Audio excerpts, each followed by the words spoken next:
Platform पे आपका host, जो कि आज हमारे सेशन का टॉपिक है द मूड कोर्ट कॉम्पिटिशन्स, जो कि आजकल लॉ कॉलेजेस के बहुत फोकस रहा है मूड कोर्ट कॉम्पिटिशन्स के। जैसे कि न्यू कॉमर्स के लिए हम आसानी पैदा करने के लिए मूटर्स के जो अच्छे मूटर्स रहें उनके एक्सपीरियंस या उनसे नॉलेज लेकर आप लोगों तक पहुँचें। जैसे कि आज हमारे साथ गेस्ट हमारे साथ मौजूद है, वो है मिस्टर शहबाज अली राजपूत, जिसका नेशनल और इंटरनेशनल में बहुत सारा एक्सपीरियंस रहा है। अस्सलाम वालेकुम सर। जैसे कि आप हमें ब्रीफली इंट्रो बताएंगे कि आप मीटिंग के बारे में। जी बिल्कुल, thank you so much Hafeez for inviting me and it would be honour for me कि मैं आज लॉ फेयर के प्लेटफॉर्म से आप लोगों के साथ हूँ। और सबसे पहले कि आप बहुत अच्छा काम कर रहे हैं, लोगों तक ये चीज़ें पहुँचा रहे हैं। तो मैं सबसे पहले, जैसे कि मेरा नाम शहबाज अली है, मैं जब 2020 में मूड कोर्ट कंपटीशन स्टार्ट की थी मैंने, तो it was my first experience के हमने जो स्टार्टअप लिया था वो इंट्रा से लिया था। और अल्हम्दुलिल्लाह वो इंट्रा का पार्टिसिपेंट का experience still extend to my education. और आज जो हम नेशनल टीम्स को कोच करता हूँ डिस्ट्रिक्ट कॉलेज ऑफ लॉ की जो टीम्स हैं, और उसके साथ साथ एजुकेशन में भी एक्सपीरियंस रहा है।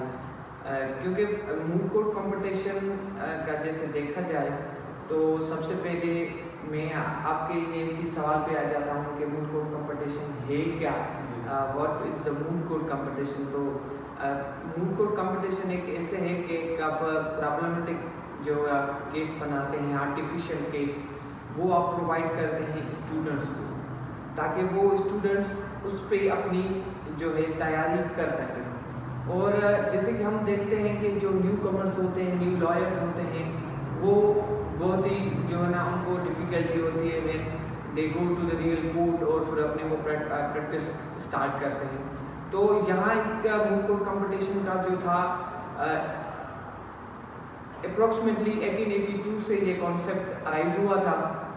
और उसके बाद जब ये फॉरेन कंट्रीज़ में था, तो उसके बाद ये था कि पाकिस्तान में फिर जो अच्छी लॉ कॉलेजेस थी, उन्होंने कॉन्सेप्ट अराइज किया था मूड कोर्ट कंपटीशन का, जिसमें बच्चों को ये एक चीज़ बताई जा सके कि आप अगर एक अच्छे वकील बनना चाहते हो तो आपके लिए आपकी कोर्ट प्रोसीडिंग किस तरह से चलाई जाती है, आप अपने केस के आर्ग्यूमेंट किस तरह से बनाते हैं, और साथ साथ जब आप केस प्लीड करते हैं in the front of honourable जज, तो किस तरह से आपने जो है उस चीज़ों को डील करनी है।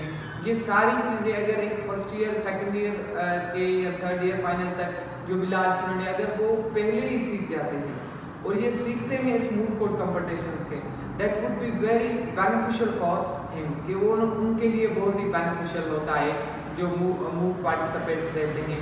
There is a little bit difference कि वो फिर आगे भी कोई चीज़ें हैं उनको अडॉप्ट करनी पड़ती है, मगर ज़्यादातर जो चीज़ें हैं वो मूड कोर्ट कंपटीशन में सीख लेते हैं। और अगर अब मैं समराइज़ करके बात करूँ तो mood court competition is like that कि आपकी एक फिक्शनल कोर्ट होती है जिसमें एक एडवोकेट फ्रंट ऑफ ऑनरेबल जज आके अपना केस प्लीड करता है।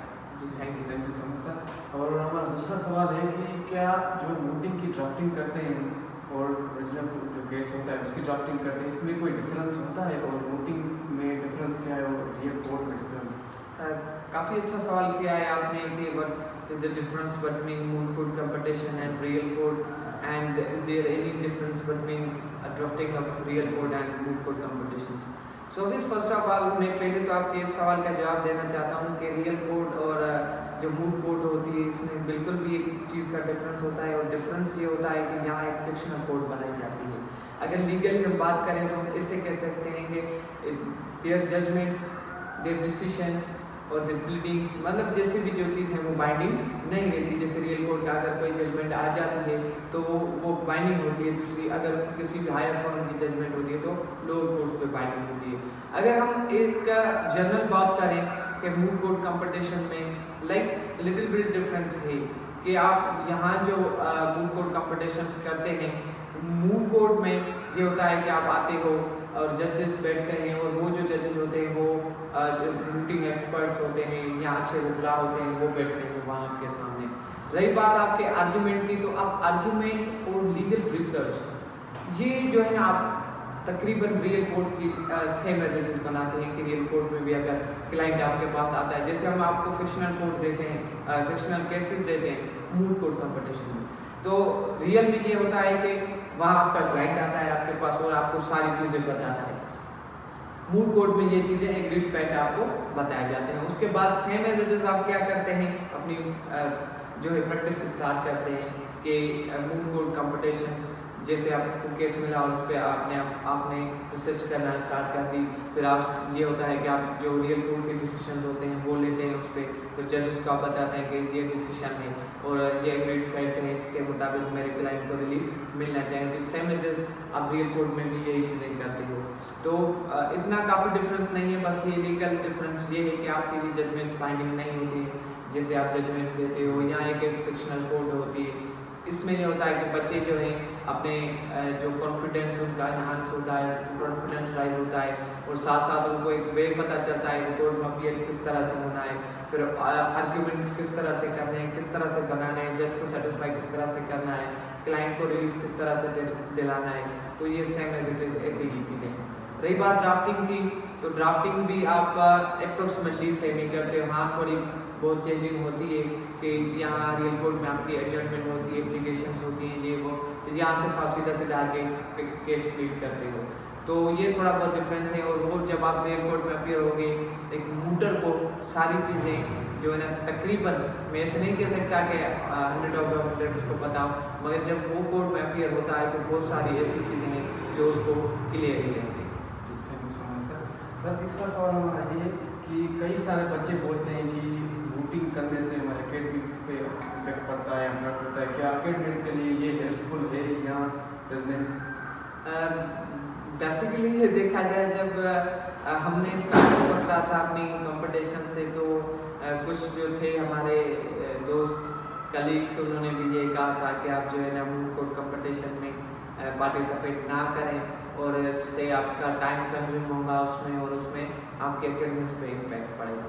देखिए, एक काबिल बंदा होता है, जो भी एक एबल पर्सन होता है, वो इन चीज़ों को ये नहीं देखता कि मुझे अगर मैं ये मीटिंग कर रहा हूँ तो मेरी एकेडमिक्स मुझे छोड़नी पड़ेगी।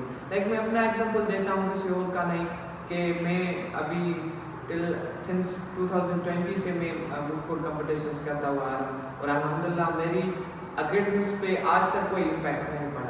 और इम्पैक्ट अलग बात है, मगर मुझे तो इस चीज़ का बहुत बेनिफिट हुआ, क्योंकि आपको एक दिमाग दिया जाता है, एक आपका ब्रेन होता है, जिसको उसको जितना यूज़ करोगे वो आपका उतना यूज़ होगा। ये होता है यूजेज ऑफ ब्रेन, कि आप उस चीज़ को इतना, मतलब ये चीज़ रखें कि ये चीज़ें मुझे जो है ना मेंटेन करनी है, दोनों एक साथ साथ। हाँ, आप सोचोगे कि अगर मैं यहाँ टाइम दे रहा हूँ एकेडमिक्स को छोड़ देता हूँ तो आप छोड़ोगे। काफ़ी बंदे आपने ऐसे देखे होंगे जो कि मूड कोड कंपटीशंस नहीं करते, फिर वो एकेडमिक्स में पीछे क्यों होते हैं। और आपने जितने भी मूडर देखे होंगे उनको बहुत ही अच्छी एक एकेडमिक्स उनका जो है मतलब ये रहा होगा और एकेडमिक्स उनकी बहुत अच्छी रही होगी। तो सेम एज इट इज़, ना तो मुझे कोई इस चीज़ का इम्पैक्ट पड़ा है, और जब से मैंने मूव की है तब से मुझे जो चीज़ें मैं एकेडमिक्स पढ़ता हूँ ज़्यादातर चीज़ें तो मेरी क्लियर होती है। मैं आपको एग्जांपल देता हूँ, जो फर्स्ट मूव कॉम्पिटिशन्स मैंने की थी उसका जो थीम था वो था उसका डेफर्मेशन ऑर्डिनेंस पे, मतलब डेफर्मेशन पे था। अब डेफर्मेशन बंदा जाके पढ़ता है 4th या फाइनल ईयर पे, वो डिपेंड करता है उनके सब्जेक्ट्स पे, जाके वहाँ पढ़ता है। मगर एक फर्स्ट ईयर के बच्चे को जब वो मूव करता है तो वो डेफर्मेशन में बिल्कुल ही उसके टाइप्स पढ़ता है, फिर उसके केसेस पढ़ता है, फिर उसकी जो दूसरी चीज़ें हैं सारे कॉर्नर्स को टच करता है, तो उसको बेनिफिट होता है। आप क्लियर देखें कि ये एक बेनिफिट है, ये इसमें डिसएडवांटेजेस तो किसी भी बात का नहीं है। तो बेनिफिट किसी भी चीज़ का डिसएडवांटेजेस नहीं है, बेनिफिट है बिल्कुल भी।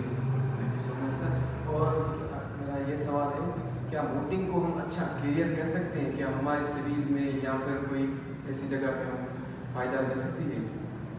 देखें हाफिज़, ये बात ये है कि आप मूव कोड जब आप करते हो तो वो डिपेंड करता है आपके गोल पे, कि एक तो बंदा मूव कोड कंपटीशन करता है कि वो इस चीज़ों को समझ सके, प्रोसीजर को समझ सके, अपना कॉन्फिडेंस डेवलप कर सके, और दूसरा अगर करियर के हवाले से कर रहा है तो वो भी हो सकता है। क्यों कि मेरे पास एग्जांपल है, हमारा एक टीचर था फजील अजहर चौहान, जो कि मूटिंग एक्सपर्ट था। अब देखें ना कि ये इस हवाले से कि अगर एक अनएम्प्लॉय बंदा है, वो प्रैक्टिस भी कर रहा है और साथ साथ अगर किसी भी लॉ कॉलेज में, अच्छी लॉ कॉलेज में अगर वो मूटिंग कोर्स लग जाता है तो उसको पेड ऑफ भी होता है और उसको 2 या 3 घंटे से टीम्स को समझाना होता है कि ये चीज़ें हैं या उनको प्रिपेयर करवाना होता है।